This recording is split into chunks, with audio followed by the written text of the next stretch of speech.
morning, ma'am. My name is Shruti Chauhan. Welcome to AILF. How Hi. do you feel being around here? It's wonderful. I think it's a gathering of different people from different spheres. Yes. We have people from literature, some university professors, people from cinema, social activists. Yeah. So it's a wonderful gathering for 2 days where I think there's so much of discourse, discussions about how to take the society forward, how this genre of reading, writing is so fundamental for the societal growth. If you could give a small introduction of yours. So I'm a professor at University of Delhi. So I'm Roopinder Oberoi, and I've been teaching in Delhi University for about 20 years now. My specialization is political science, but within political science, I focus more on public policy and public administration. And of late, I have set up a center for innovation and social enterprise. And this was basically an outcome of the British Council project that I did for 3 years. And the basic idea of setting up the Center for Innovation and Social Enterprise was that there is so much of buzz around the concept of entrepreneurship and startup, but it's important also to understand that we are also moving towards unsustainable practices. So the prefix social before the enterprise basically reminds us and embeds the economic venture or business activities to the social cause also. So I'm underscoring the importance of social impact in today's time and SDG goals and keeping the people in mind in whatever developmental model governments and policies may pursue. So you are very much connected to political science and public and all that. How did you connect yourself with literature then? So this is an indirect connection because I met Hiralalji about 2 years back. I think you've also had his interview, and Yeah. he works at the ground level, and he also has a concept called Model Gaon, and that was one of the field visits where I took my students there. We stayed there for 3 days and we understood the governance model at the Panchayati Raj level because that's the groundswell of any development model because India continues to reside at the rural areas. Yes, yes, yes. And unless and until we develop the villages, the equitable growth of India's story cannot Yeah. emerge. Yes. And through that, I got connected to Uma Shankarji through Hiralal. So it's like social capital, as they say, like-minded people coming together. And this is my first visit out here, but it's Okay. wonderful, immersive experience of understanding the power of literature, power of narrative and storytelling, and becoming a vehicle of social change. So I'm hoping I will be seeing you further in events with the AILF as well.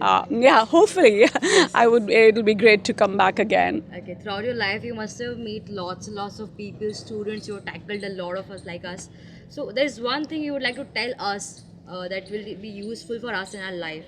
If you can just give a small message to the youth. I think this generation is so smart, the Gen Z concept. Yeah. And I think being open minded and being a critical thinker is perhaps one of the most important things because we are inundated with information. There is no dearth of information. You can listen to videos from professors of Harvard and Stanford and Princeton. You may pursue music, just seeing and learning online how to play a guitar, for example. So there is hell lot of information already available, but translating information into knowledge Yes. and then moving on to the era of wisdom, which is the ultimate goal of how to make the society happy and flourishing, is where I think the young generation needs to critically focus on, not consuming all the time information, but also giving a deliberative time to process information and also thinking about the solution providing for it because India still has multiple challenges Of course. and we walk past some of the challenges. You may see street children, you may see begging, you may see poverty, you may see slums, and somehow we feel that as a society we become insensitive or desensitized, Yes. to put it, that we walk past and it doesn't bother us.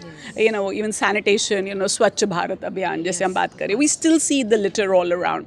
So I think that's stopping by and thinking, what can I do for the society? And I'm here in Gujarat and I'm reminded again of Gandhiji, be the change you want to see. Yes, yes. I think that's the quintessential, fundamental process of any society moving, each one taking an importance. And Gen Z, you guys are, if you think about it, you can be the big change makers, but it's just that somehow there is an alienation and disconnect, and you're so hooked on to the gadgets that it feels a little sad that you're not seeing the real problems. You're seeing even the problems on the Yes. mobiles. Yeah, that's So what after I think. hearing this, I come with another last question. So what happens is I've seen lots of people in my surrounding who've been very potential they have, but the fear, the anxiety these days has like been very common. So even though I know that they are very potential, they have to speak and to like rule the world, they can. But that one thing, some sort of fear they have. How do they come out of this? So you're talking about the young generation having stress and anxiety and fear. Yes, yes. I think, yeah, this is my remedy for. I mean, it's not that you are facing stress. I think that's a wrong. Goes I everywhere. think we Yes, yes. live in an era where everybody's stressed out. Yes. I'm working and I have my, deadlines to meet. Yeah. I'm managing home and work Yes, and of other course. commitments.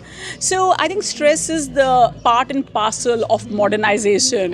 It's the way the globalization has been designed that nothing seems enough. Yes, that's You may have achieved, you may have a bungalow, you may have 2 cars, still you feel Seeking for short. something. You still seek more. Seeking for more is not a problem, but how to be meditative about it, how to also have, gratitude, contentment. Yes. And that's where our yogic exercises, meditation and being, you have to be a pursuer. You have to have a goal in life, you have to put the energy and wherewithal to achieve that goal.